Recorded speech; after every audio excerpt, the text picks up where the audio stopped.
You are now tapped into the Corrected Felon Podcast with your host Inspiretheblocc, aka the Lone Wolf on the Middle Passage Media Network. What up, dog? And welcome to another episode of the Corrected Felon Podcast with me, your host, Inspiretheblocc, aka the Corrected Felon, aka the Triple OG, or simply known to my friends and family as Corey. I want to thank y'all for always tapping in with your boy right over here on the Middle Passage Media Network. So make sure y'all please subscribe, like, comment, and share the Corrected Felon Podcast.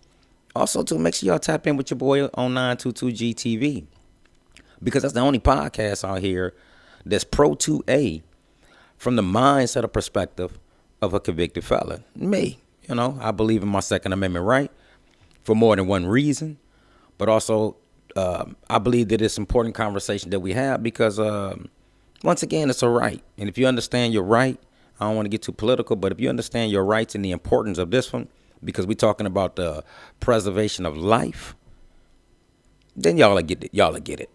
Until then, if you don't understand the preservation of life, then, you won't get why the Second Amendment is important and why it should only restrict few individuals in America from accessing it, right? Not a broad stroke over anybody that has a felony conviction. It's unconstitutional. It's wrong. And we need to change this law in America. Once again, I want to thank y'all because over there on TikTok, man, when I put these clips up on TikTok, man, y'all been over there going crazy. Y'all been saying some shit over there. But once again, I appreciate the engagement. I appreciate every opinion except for the ones that be disrespectful. But once again, this is the whole point of not only the Corrected Felon Podcast, but also 922GTV. It's to stir up conversation in America about issues that matter the most. And so once again, thank y'all for always tapping in with your boy on over there on Twitter. Not Twitter, TikTok. Because y'all, like I said, y'all been going crazy in the comment section. But, once again, thank y'all. I don't know about the rest of y'all. But me, personally, I'm a big Pooh Shiesty fan. Maybe I'm too old to be that because I'm almost 49 years old. But I'm somebody that grew up in a time where gangsta music had made its way in. When I was 13, maybe, let me go back, probably like 12, 13, and 14. Gangsta music was introduced to us as a culture, and we consumed it like crazy. Now it has evolved into all kind of different genres, but I think today's with anything that would be close to it would be considered drill music. But I grew up at a time when it was called gangsta music. This was what Snoop Dogg came up under. Not necessarily Tupac, but Tupac was more of a, liberal freedom fighter, revolutionary kind of rapper in the beginning. He changed when he went to Death Row, but in the beginning, like I said, you had the Ghetto Boys, you had Scarface. Like I say, all these kind of rappers that talked about that kind of content in their music was considered gangster music or gangster rappers. And to me, Pooh Shiesty is the closest thing to authentic gangster rap that you can get. So I appreciate Pooh Shiesty for dropping this album this last Friday, which is All Eyes on Shiesty. So we in Shiesty season. I'm rocking with it. I'm fucking with it real heavy. It slaps. Maybe minus a couple songs. And I'm not going to say that they not bad, but overall, man, it's a banging project. I just hate the young boy locked up for the success of this album. Man, he kept it 100 just to have a successful album. Maybe that's how they do shit nowadays. I know this culture is a little different. They may actually want to do some gangster shit to promote the album so that they can consider themselves, what they want to perceive, not just in their community, but to the world. Like I said, I don't trust too much of nothing nowadays. I don't believe too much of nothing nowadays. I think people would do anything for whatever reasons nowadays. So, but once again, Pooh Shiesty's album, it's a banger. You rock with it. If you don't, you don't. Once again, free Shiesty because he ain't do nothing no different than what Gucci Man rapped in this shit. All gangster shit. But when the gangster shit happened, Gucci ain't a gangster no more. But that's a different conversation for another day. But this would be a perfect segue to talk about young boys in the gangster idea, young boys in the gangster image, young boys in gang culture. Like, this is a problem, especially in the black community. And it's something nowadays that I detest, which is gang culture. I was somebody that grew up in the streets in my early teens before I went to prison. And I was very much immersed in the beginning of gang culture. And I understand how gang culture has an influence over a lot of young black boys and girls.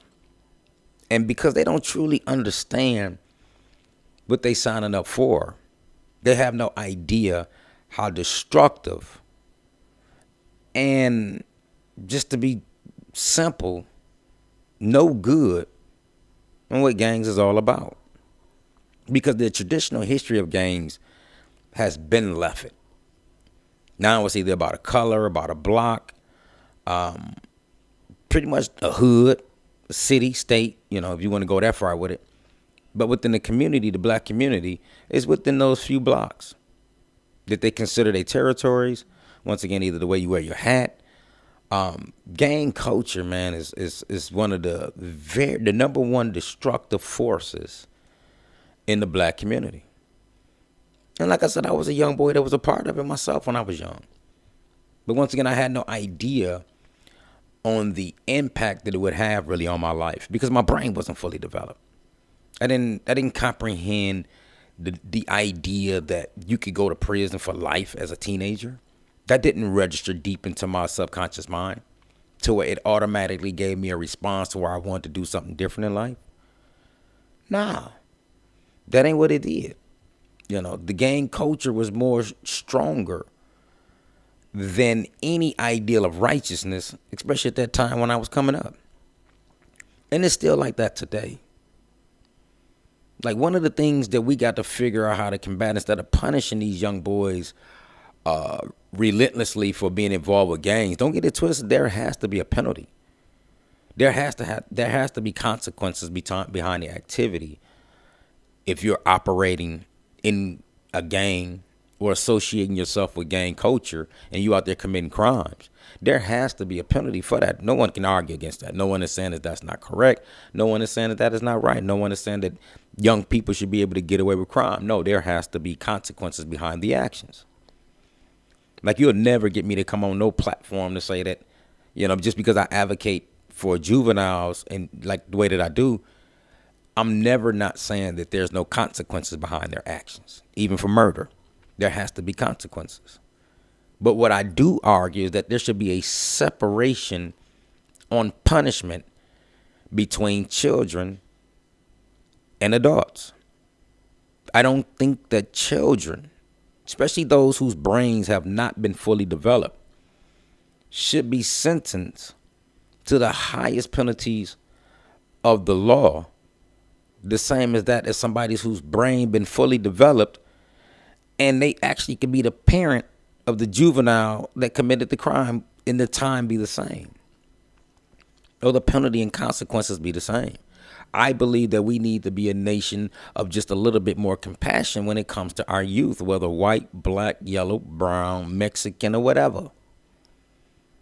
If they're born citizens here in America and they're youth, we have to start to actually have some compassion for these young people, because in essence, they really don't know what the fuck they doing. Even though we as two good adults believe that they think the same as us when we know that they don't. It's easy for us to think back. For example, myself, when I was 49, I'm 49. I will be 49 in September, excuse me. But I know what it was like when I was 15 compared to my brain now, compared to back then.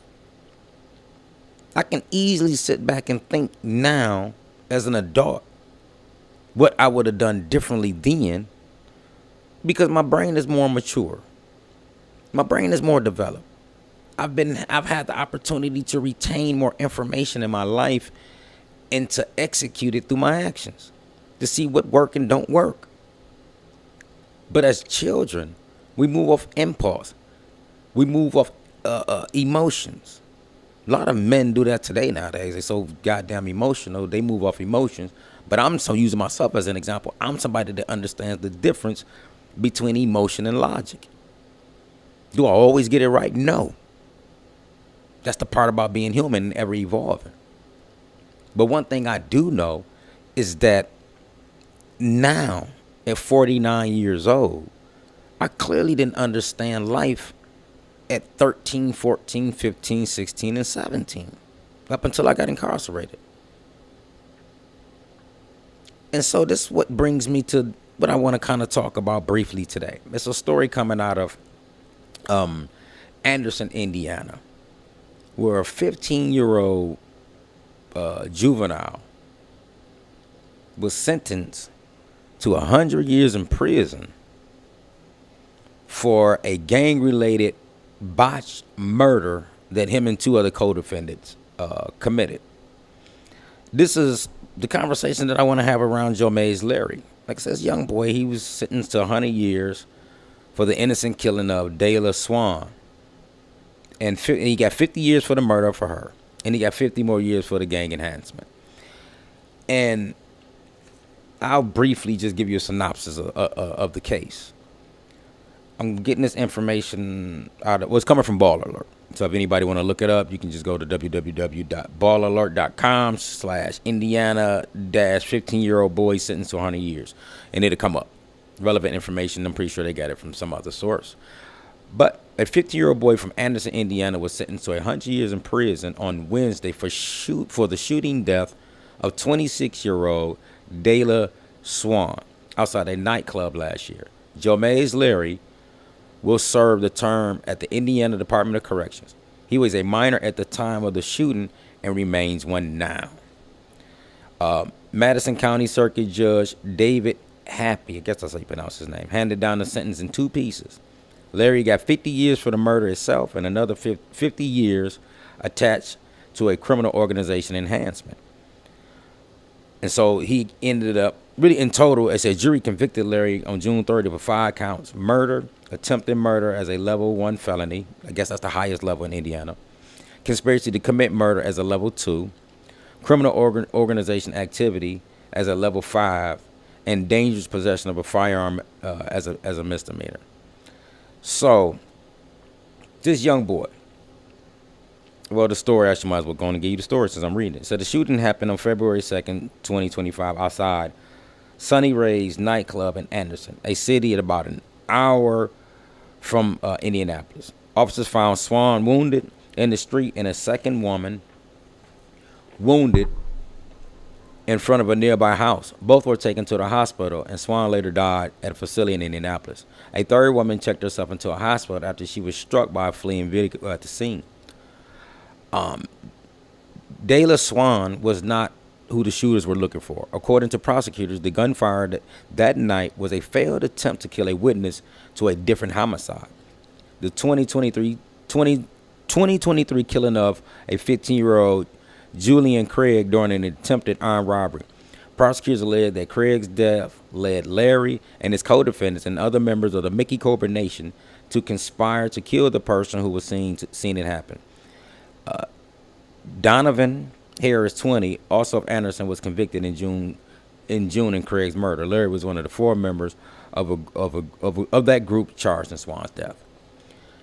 Oof, forgive me for that. I don't know why it took me a minute to do that, but so this 15-year-old kid, let's put it in a nutshell. This 15-year-old kid tried to kill somebody else that was a witness to another murder allegedly associated with his gang. And what they decided to do was, let's go to this club this night in Anderson. Buddy there, let's go get him so that he don't testify against our boy. And in the midst of that, they opened fire. Shot 2 people. One untimely died. Another one survived their wounds. And these young boys were sent to prison with a lot of time.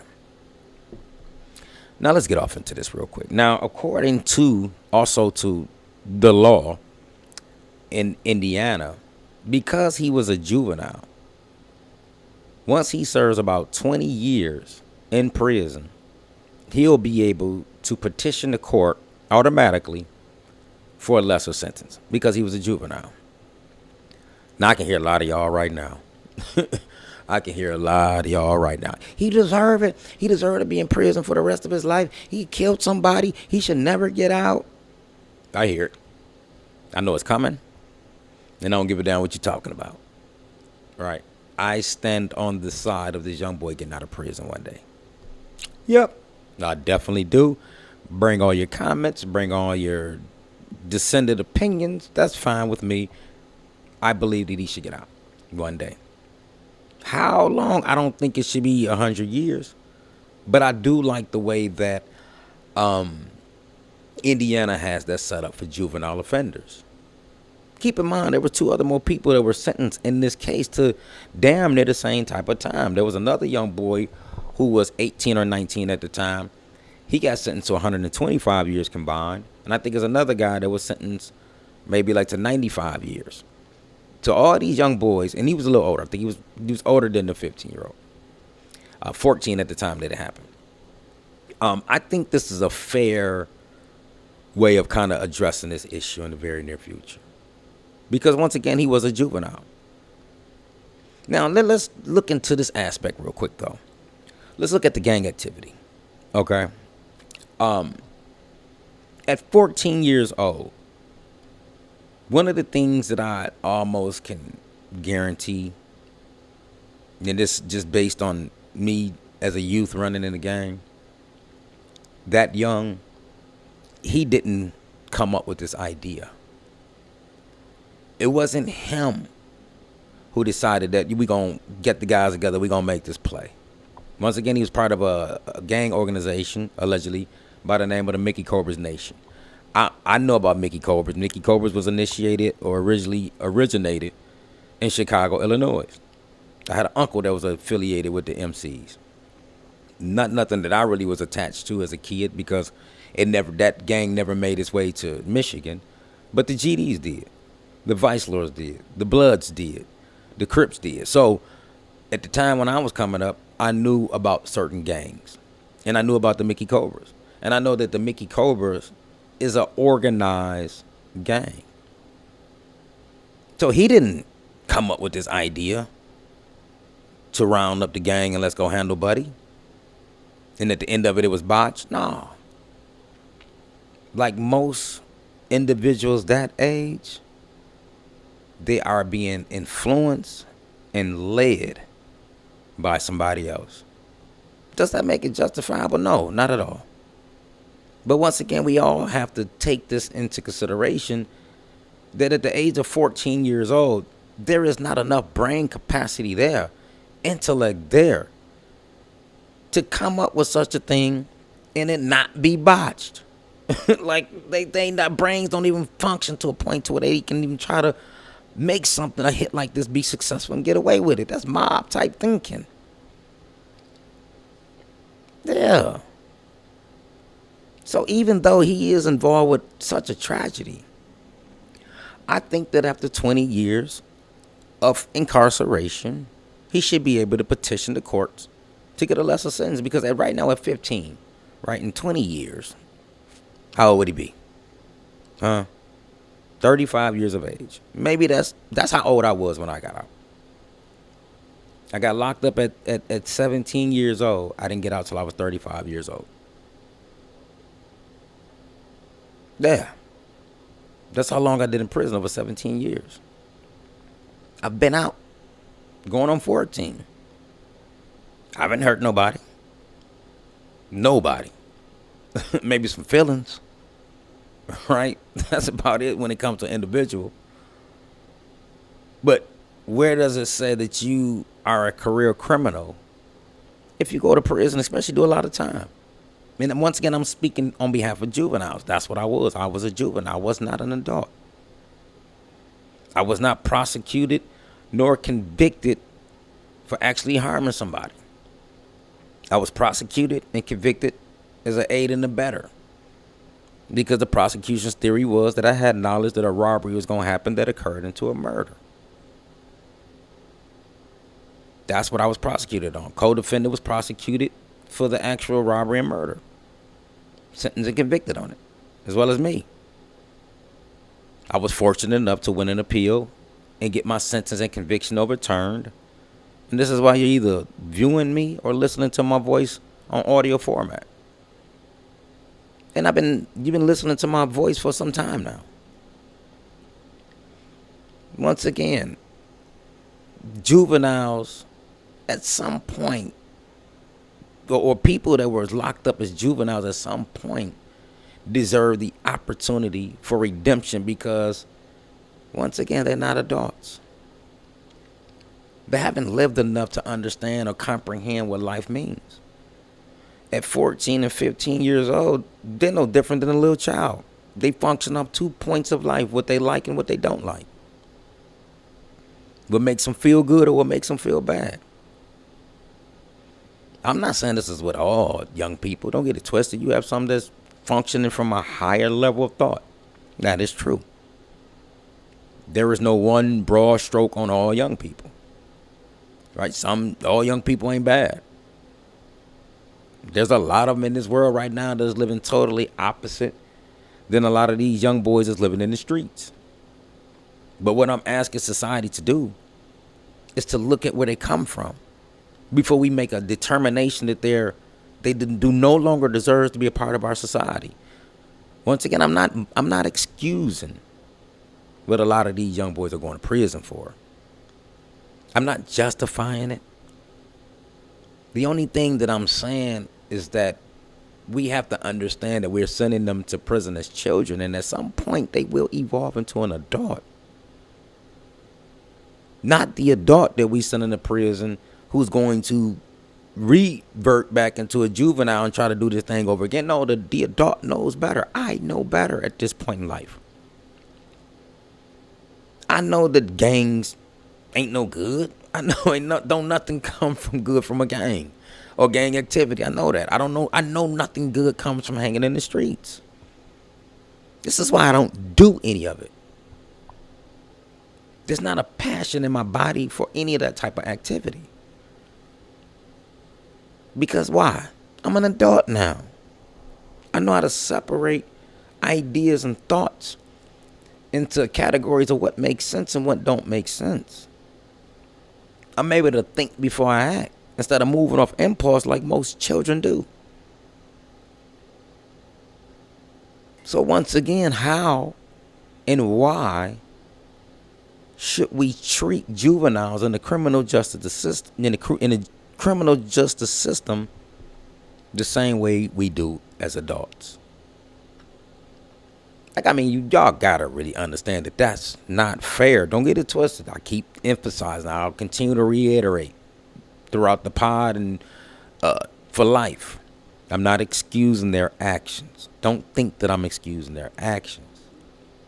The only thing I'm saying is that we need to have a system in place, like the United States Supreme Court said, to where juveniles will be treated differently, or to some extent with a little bit more compassion and empathy than we prosecute and treat adults throughout the same judicial process.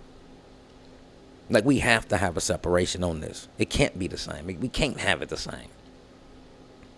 And this is why it'd be hard for me to understand why a lot of y'all don't even get this point. Because all you got to do is go back and think about when you was a child or younger, and shit you wouldn't have done or that you did do that you wouldn't do now because you understand the ramifications behind it. And like I mentioned earlier, Joe Mays Larry, this young kid that went out on this hit, he didn't come up with this. Somebody else did. Somebody else older. Once again, we talking about the Mickey Cobras. This is an organization, an organized gang. This ain't no Crip of Blood, nothing.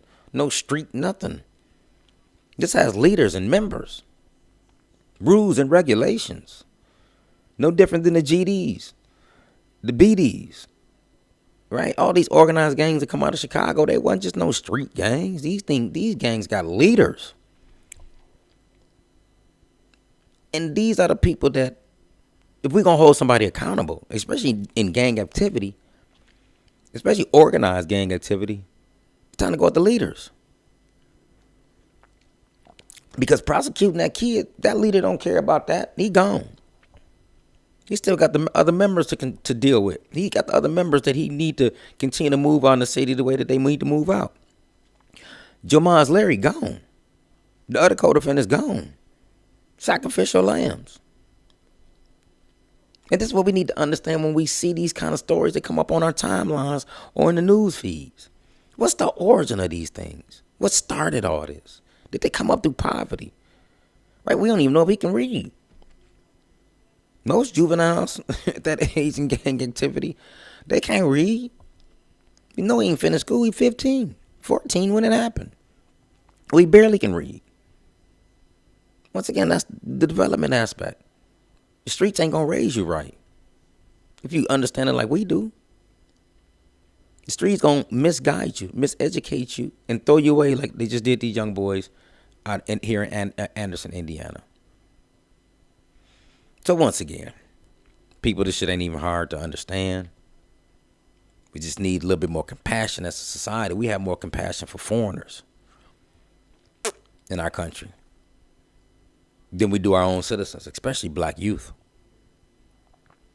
I ain't gonna lie about it. I ain't gonna let you sit here and tell me anything otherwise. You gotta do turn on the news. People care more about immigrants than they do their own citizens here in this country. And once again, I'm not talking about youth. I'm not separating adults from criminal activity. No, they get the highest punishment ever. They knew better. But once again, we got to start to deal with the causes. Because what we're watching is the effects of these children going to prison. That's not the cause. What led this young boy to the Mickey Cobras? How did he get there? Was his brother influenced by it? Was his mom, his daddy? He's 14. Trust me, nothing for, if he's 14 years old, 15 now, nothing for mama and daddy to be 35. Involved with gang activity. Ain't nothing to it. But this is what we got to start to point out. The conditions that these young people are coming up in. And attack that. Not the young people. So once again, I'm going to end it on this. If you tapped in with your boy Continues, you already know. These are the kind of conversations we're going to have. We're going to continue to have. And I ain't letting up until society understand it, because once again, I was a young youth that went through that same thing. And if anything, you can appreciate that you sitting there listening to me now. I ain't committing no crimes out there in society. I ain't hurt nobody. Won't dare. Only time I'm going to hurt an individual is if I'm defending myself. But I'm not going to go on my way to have a confrontation with nobody. I avoid it. I de-escalate. Because this is the mind of an adult now, instead of that of a 17-year-old kid who went along on a drug deal and ended up in prison. So like I said, once again, we're going to continue to always have these conversations. They're informative. Make sure y'all please subscribe, like, comment, and share the Corrected Felon Podcast. And also, too, once again, 922GTV. That's a fun one there. I love having that conversation because you folks out there is crazy. Yes, you folks out there then lost y'all goddamn mind. Yes, if y'all don't think that people should be able to have guns when you totally don't understand the Constitution, then it's time for people like me to inform you. And I got a plan to inform you, so make sure y'all tap in, because the next pod on 922GTV, I'm going to really give y'all the history of the Second Amendment and why it exists. Right? What y'all think, because you're uneducated. And like I said, I hurt people's feelings. I'm okay with that. But because y'all don't understand the Second Amendment, historical wise, time for somebody to teach y'all. And once again, don't be ashamed to say that a former felon is the one that gave you your education or your knowledge, true knowledge about the Second Amendment. Once again, I want to thank y'all for tapping in with your boy Time In and Time Out. Make sure y'all please subscribe, like, comment, and share the Corrected Felon Podcast. Also tap in with your boy on the 922G TV right here on the Middle Passage Media Network. My own shit. Holla at your boy. Make sure y'all be safe out there and have a blessed day on purpose.